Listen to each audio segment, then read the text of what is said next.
For today's little adventure, we're going to be the Wonderful Wizard of Oz, Chapter 9, the Queen of the Mice, of the Field Mice. We cannot be far from the road of yellow brick now, remarked the Scarecrow, as he stood beside the girl, for we have come nearly as far as the river carried us away. The Tin Woodman was about to reply when he heard a low growl, and turning his head, which worked beautifully on hinges, he saw a strange beast come bounding over the grass towards them. It was indeed a great yellow wildcat, and the Woodman thought it must be chasing something, for its ears were lying close to its head, and its mouth was wide open, showing 2 rows of ugly teeth, while its red eyes glowed like balls of fire. As it came nearer, the Tin Woodsman saw that running before the beast was a little gray field mouse, and although he had no heart, he knew it was wrong for the wild cat to try to kill such a pretty, harmless creature. So the Woodman raised his axe, and as the wild cat rang by, he gave it a quick blow that cut the beast's head clean off from its body, and it rolled over at his feet in 2 pieces. The field mouse, now that it was freed from its enemy, stopped short, and coming slowly up to the Woodman, it said in a squeaky little voice, "Oh, thank you very so much for saving my life." "Don't speak of it, I beg of you," replied the Woodman.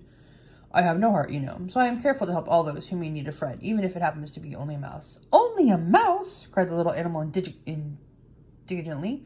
"Why, I am a queen, the queen of all field mice." "Oh, indeed," said the Woodman, making a bow. "Therefore you have done a great deed, as well as a brave one, in saving my life," added the queen.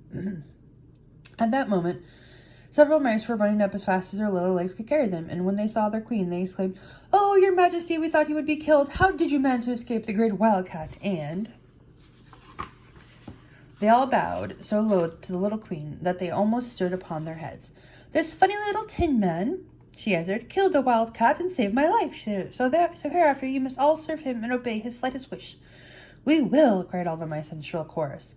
And then they scampered in all directions, for Toto had awakened from his sleep, and seeing all these mice around him, he gave one bark of delight and jumped right into the middle of the group.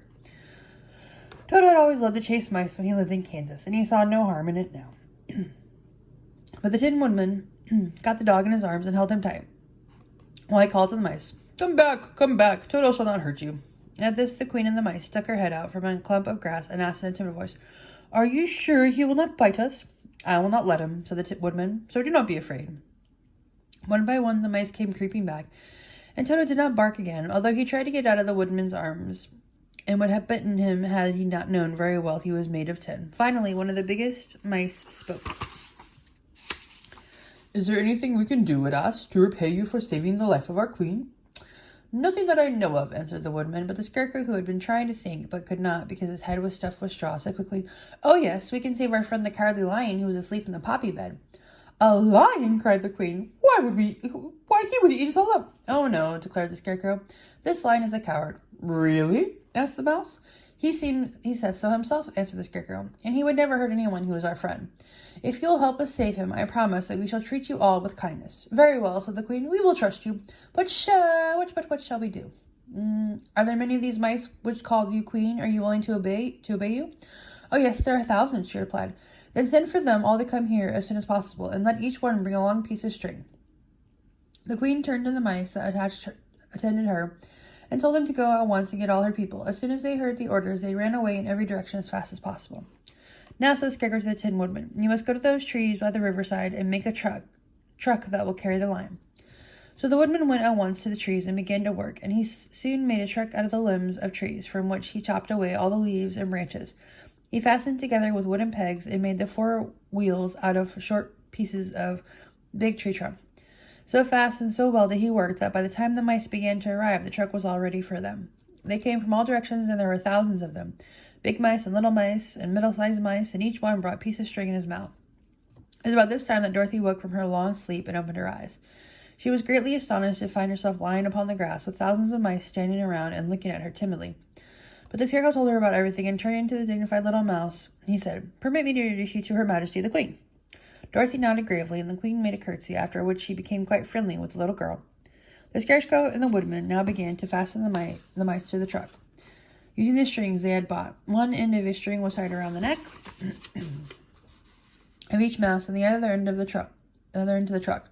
Of course, the truck was 1,000 times bigger than any of the mice who were to draw it. But when all the mice had been harnessed, they were able to pull it quite easily. Even the Scarecrow and the Tin Woman could sit on it, and were drawn swiftly by their queer little horses to the place where the lion lay asleep. After a great deal of hard work, for the lion was heavy, they managed to get him up on the truck. Then The queen hurriedly gave her people the order to start for she feared if the mice stayed among the poppies too long, they also would fall asleep. At first, the little creatures, many though they were, could hardly stir the heavily loaded truck, but the woodsman and Scarecrow both pushed from behind, and they got along better. Soon they rolled the lion out of the poppy bed to the green fields, where he could breathe the sweet fresh air again, instead of the poisonous scent of the flowers. Dorothy came to meet them and thanked the little micely worm for saving her companion from death. She had grown so fond of the big lion. She was glad he had been rescued. Then the mice were unharnessed from the trunk and scampered away through the grass to their homes. The queen of the mice was the last to leave. If you need us again, she said, come out into the field and call, and we shall hear you and come to your assistance. Goodbye. Goodbye, they all answered, and away the queen ran, while Dorothy held Toto tightly, lest he should run after her and frighten her. After this, they sat down beside the lion until he should awaken, and the Scarecrow brought Dorothy some fruit from a tree nearby, which she ate for her dinner.